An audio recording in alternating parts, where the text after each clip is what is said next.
will say yes. I'd be open to brainstorming. So if they say no, they won't do it, find out why, and then back off, say, great, maybe ask permission to revisit it. Would it be okay if we revisited this issue perhaps later down the road? Maybe they're going to say to you, well, I just hired you today. You're going to deliver the product or service to me next week. I want to talk about referrals next week after I get the product or service. Some people will say that. Not all. Don't allow yourself to believe that all of them will. Some people will. And for those people, say, great. If it's okay with you, I'd like to ask your permission to bring this up again after I deliver the product or service to you. Would that be okay? And then they say yes or no, and you can make note of that and follow up. Now, be careful. If you say you're going to follow up about referrals after you've just said it's so important, make sure you do it. That goes to your integrity. That builds some trust. You don't want to say you're going to follow up on referrals and then don't, because then that shows that it's really not important, and that's going to set the wrong expectations for the whole rest of the relationship with that customer or client. The next step is another gold star out of the 8 steps. So step number 4 is really where you're going to start to actually ask for the referrals. And the thing that I like to do is to tell people how you're going to do it. In other words, if I just start asking right away, they might say no, or I don't know, and then they feel like it's done. If I can set an expectation that, hey, I'm going to ask you a few different ways to get these referrals, because I might need to sort of come at it at a few different angles in order to find the right connection. So set that expectation. So I might say, David, you know what I've realized, David, thank you for telling me that you think my service is very professional, and thank you for giving me permission to brainstorm with you. What I found from other clients is that if we go through different categories, that helps them think of actual people. So that's what I want to do with you, David, is go through a few categories of the kind of people I'm looking for to help them come to mind. And by setting that expectation, so that would kind of be like what I would say. By setting that expectation, now you know if I ask you the first question in the first category that there's going to be maybe 2 or 3 more afterwards, or 1 or 2 more afterwards.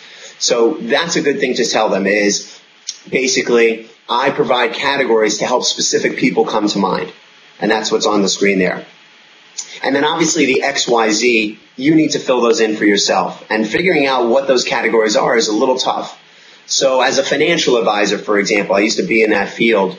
I used to say, I'm looking for people who are going through different types of changes, maybe a life change. That's they're married, they're divorced, or they had a kid, or someone passed away. Or maybe they had a career change. Maybe they changed positions or companies. Or maybe they had a significant financial change. Maybe they had a windfall or a big expense or a move or something like that. So those categories, those 3 categories of changes would be good for a financial advisor, because when things change, financial advisors can be helpful in that area. So the XYZ on the screen is really depending on your product or service.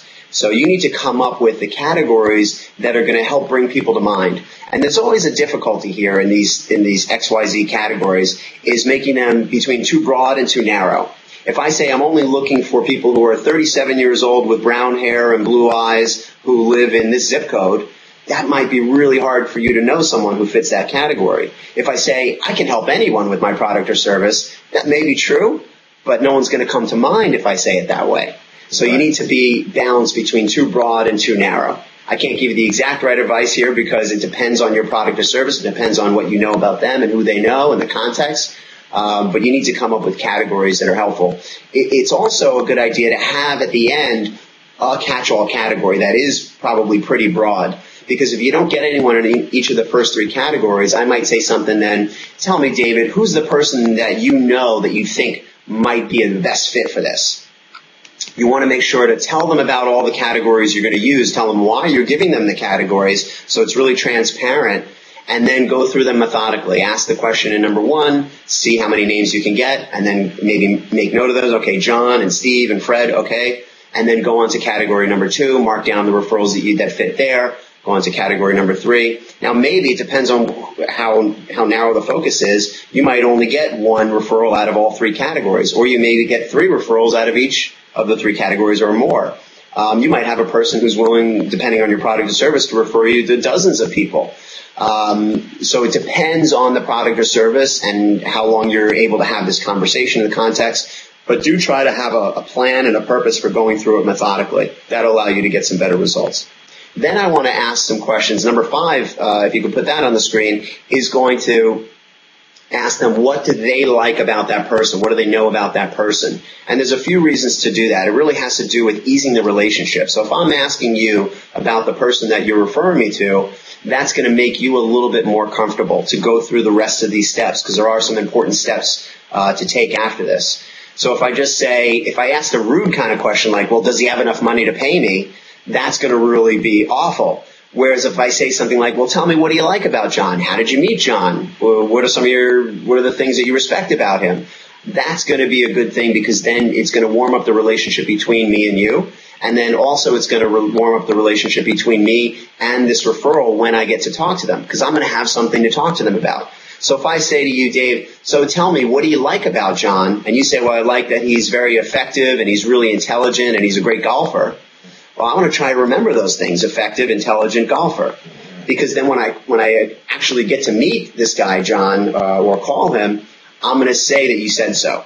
I'm going to say, yeah, I spoke with Dave and he told me that you were really effective in business and that you're a good golfer and all these other things that you mentioned in exactly the words that you used, so that he can go back to you and say, this guy seemed to know a little bit about me. Thanks for saying those nice things, so that John feels comfortable in the conversation. So this question really does a benefit for all three people. It makes you feel more comfortable. It's going to make John feel more comfortable when I get to talk with him, because I'm going to know something about him. It's going to be a little bit warmer. And of course, it's going to help me to make this process go a little bit more smoothly. So that's another open-ended question to ask. And you might want to try to take some notes on those things, because it's going to be hard to remember. Again, you don't know this person. So try to take some notes on those things if you can. All right, the next step is to find out what the person who's giving you the referral is likely to say to the referral. So this is another gold star, I'd say a really important one here, to find out this. And the reason is, there's actually a few reasons here. That is a sort of powerful question to ask someone. So if you had already provided me the referral, say, David, I had asked you for a referral, and you'd provided me the referral to John. Now we've talked about John. You told me a few things that you liked about him. If I'm going to ask you, what are you likely to say to him? It does a few things. Number one is it prevents this resistance that most people get in referrals. This happens a lot. It's probably the number one resistance to referral is, let me talk to them first. And really, of course, it's mostly a defense mechanism, but there's also some logic to it, right? It is going to warm up the conversation. If you go and talk to John for me before I call John, that's going to be a lot easier for me to call him. So in order to avoid having you say, let me call him first, let me suggest it first. Let me suggest that you talk to him. Hey, David, I would really appreciate it if you would talk to John before I talk to him to tell him about me. Tell me, David, what are you likely to say to him? That's going to prevent you from raising the issue yourself and then me feeling like I have to backtrack and sort of be defensive and sort of work a way around it. Instead, let me be the one to suggest it. And if they say, no, just call him, I don't need to talk to him first, then okay. I'd rather go to the default, which is to have you talk to them first. Now, again, this isn't right for every single business. If you're the kind of business that has hundreds of clients a day, hundreds of new purchases a day, there's not time for a conversation. But generally, especially for a professional service, you're going to want the person to talk to them first. And finding out what they're likely to say is another good thing. It's sort of like that first question we asked, where we're asking people for the value of the product or service, what their perception is. By asking this question, you're getting them to say it in almost a more honest and straightforward way. In other words, instead of just telling me, what do you think of me? You're likely to say, oh, you're great, you're wonderful. What are you likely to say about me to other people? You might be a little bit more direct, a little bit more clear, a little bit more honest in a way. So this is another way to get a real answer about what they think about you. And then the other thing, and I think this is hugely important, is it becomes a time for sales training, really. If you think about it, if you owned a business and you wanted to hire someone to go out and sell your product or service for you, you're going to want to train them first. You're going to want to make sure that they know what the product or service is so that they don't go out and say something wrong about it. And if they're trained and if they said it out loud already, they've rehearsed this sales pitch that they're going to give, then they're a little bit more likely to get better results. So if you think about it, if I'm asking you, David, for referrals, then you're my salesperson. You're the person, and I'm not going to pay you. I might give you a reward for the referral. We'll talk about that later, but you're not my employee. You're not my commissioned salesperson. You're just someone giving me a referral, but you really are one of my best salespeople by giving me a referral. So I want to train you. And I'm not going to, have you come into a seminar for a week to train you, but this one question can really be a little bit of sales training. So if I notice you saying something that's completely wrong, I get an opportunity to fix it. All right, so the number 7 question is, what's the most comfortable way for you to connect them with me? And this is another, I think, really important part of the process where you want to be open-ended. In other words, if I say, would it be okay if I called them? That's a sort of a yes or no question. And they might say yes or no, but that might not have been ideal. Again, depending on the situation, your product, your service, the context, whether you're on the phone or in person, where they're geographically located, all those things that you're going to know for your business. So a lot of it depends kind of issues here. But basically, if you let them tell you what they think is the best way to connect, that's respectful, that's professional. It allows their opinion to be valued. And, of course, it raises the likelihood, again, that you're actually going to have this connection. So instead of saying, hey, David, would it be okay if I call John after you talk with him? Instead, I might say, so David, what's the most comfortable way for you to connect me with John? After you have this conversation with him, what do you think would be the best, most comfortable way for you, for him, for me to actually talk to him? And that more open-ended question allows you to go into your own mind and figure out, okay, do I want to maybe introduce them? Should I bring John into Jeff's office and introduce them? Should I write a recommendation email and copy Jeff on it? Should I just make an introductory email and say, hey, you two should get together?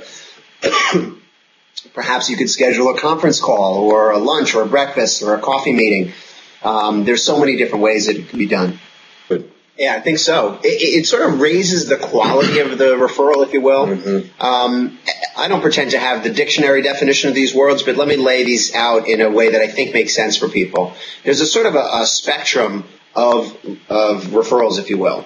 On the lowest end of the spectrum, sort of the lowest level referral you can get is really more of a lead. In other words, if, David, you tell me that you're looking for doctors as potential customers or clients, and I say, well, I drove down the street today, I saw a billboard, new doctor in town, here's his phone number, here's his name. That's really a lead for you. I don't know that doctor, I just saw his billboard.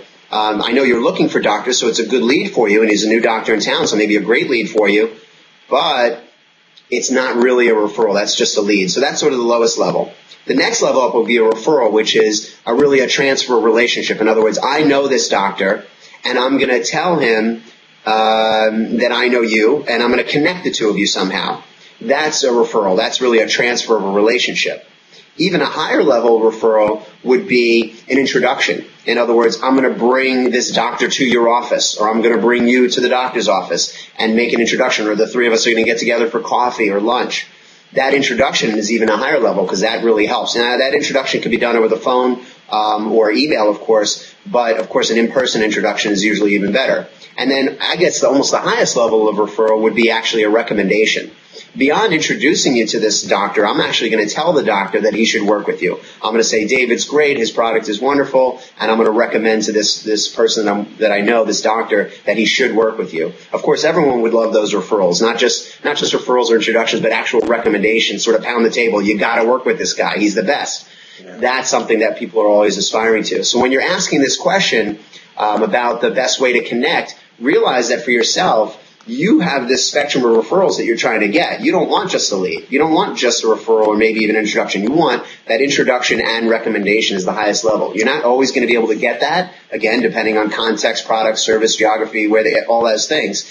But if you can, you're really striving to get to that recommendation and introduction together, because that's really the best type of referral that you can get. Yeah, that's great. Good information right there.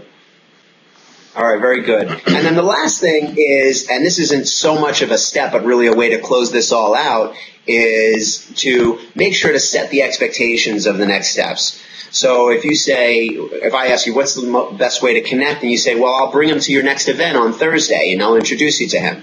I might say, wonderful.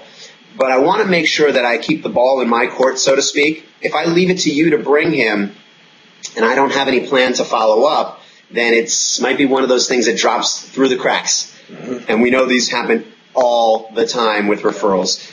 They drop through the cracks like, I don't know, I got to come up with something funny to say about that, but they drop through the cracks like crazy. It's, you hear these people mention, you should talk to this guy, you should talk to that guy, and then it just never happens. Right. So this is almost maybe the most important thing, is to be serious about that. Remember, in the 8 steps, and number 2, you said that this was important.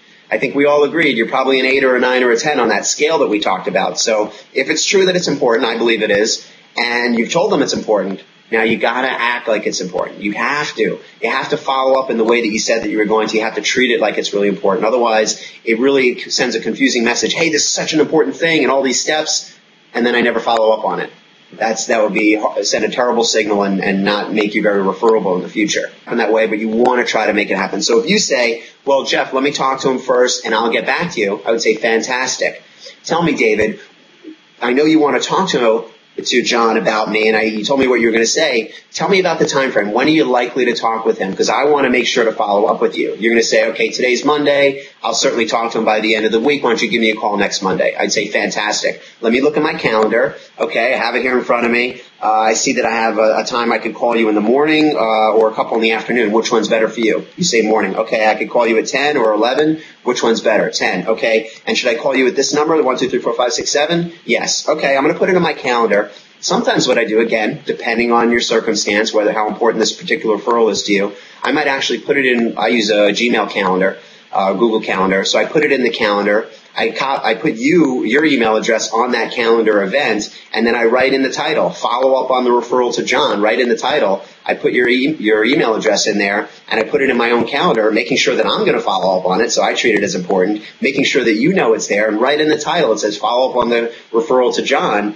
So now it just makes it, again, a little bit more likely that you're actually going to talk to John because it's in your calendar now. But if you can get it where the person that's giving the referral really feels like you're doing them a favor by helping out their friend or their colleague, now you're in a great position because then you can do them that favor all the time, right? You can do them that favor of helping their friends and family and colleagues all the time, and then you're just a great guy. So that's the idea. Make it focus on the benefit that's provided to your client or customer, and then focus on the benefit that will be for that new referral. Treat it seriously, ask open-ended questions, and then make sure to follow up consistently. The last thing that I hope you could put on the screen is the questions that you should ask yourself as a business owner or as a salesperson, as someone trying to drive revenue business, trying to get referrals, is I think it's worth taking some time to review these things for yourself. Let's say, and again, depending on your business, let's say you get maybe 1 referral every week and you're trying to increase that to 2.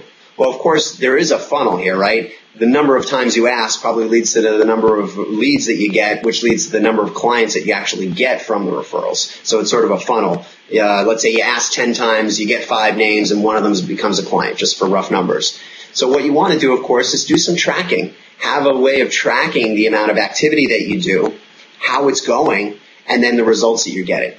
And then you'll be able to compare your time and energy investment to other methods of getting clients. So, for example, just going out there and networking, going to seminars, going to expos, advertising, all of these things take time, energy, money in order to do. And if you're measuring the time, money, and energy that you're putting into these activities and the results that you're getting from them, then you can start to figure out which ones are your strong and weak points, maybe which ones you want to fix, which ones you want to spend more time and energy in. So I would say clearly track the amount of time and energy that you're putting into referrals. At least track the number of times you're asking. So I might say for a person, track how many times you're asking, and then the questions on the screen here are make notes for yourself. And this is a way of handling self-improvement. Of course, if you're working with a consultant like myself, these are the kind of questions I ask of my clients if they're trying to improve their results from referrals. And I think if someone's doing it on their own, they're taking this process and is going to go out and do it, try to ask these questions of yourself. I just had this referral conversation with you, David, and I got a referral to John. So I go back to my notes and I write down what worked. Well, I think what worked was when I asked you the question about the value, you said something, and I was able to ask you a good follow-up question. So I did a good job following up on the value to get something better. So that might be something I'll note to myself. I'll make a mental note that that's a good idea for me to continue doing, asking follow-up questions about the value so I learn even more. Then I might go to the next question. What didn't work? Well, when I made the statement about asking for your permission, I kind of botched the words there a little bit. I jumbled them. So I might need to go back and review my notes on how I'm saying this thing about permission, how I'm asking that question. And I noticed that I stumbled. I don't want to just say, oh, poor me, I screwed it up, but actually do something about it. So if I notice something that didn't work so well, I now have an opportunity to improve it. So the first thing is at least admitting you have a problem. Write down the issues that are not going as well. You might not want to say it was an error, but maybe something there's an opportunity to work a little bit better. Where's the opportunity is really another way to phrase that next question. And then finally, what am I actually going to do next time? So sort of, okay, I reviewed what worked, reviewed what didn't. What's going to happen next time a little differently? So you might set out for yourself just a sentence or two about what's going to happen next time. Again, with context, if you're a person that only needs one new client every year, you might spend a week on this kind of process of reviewing exactly what you do with each of these big, huge leads that you get. Of course, that's very rare. Another person might have, hundreds of clients a day, and you're not going to have time to do this except for maybe a select few of the conversations you have because you're having so many. But generally speaking, I think most people would have the time to have a referral conversation, make a note that you had it, so you can track your results, and then write down for yourself what worked, what didn't, what am I going to do differently next time.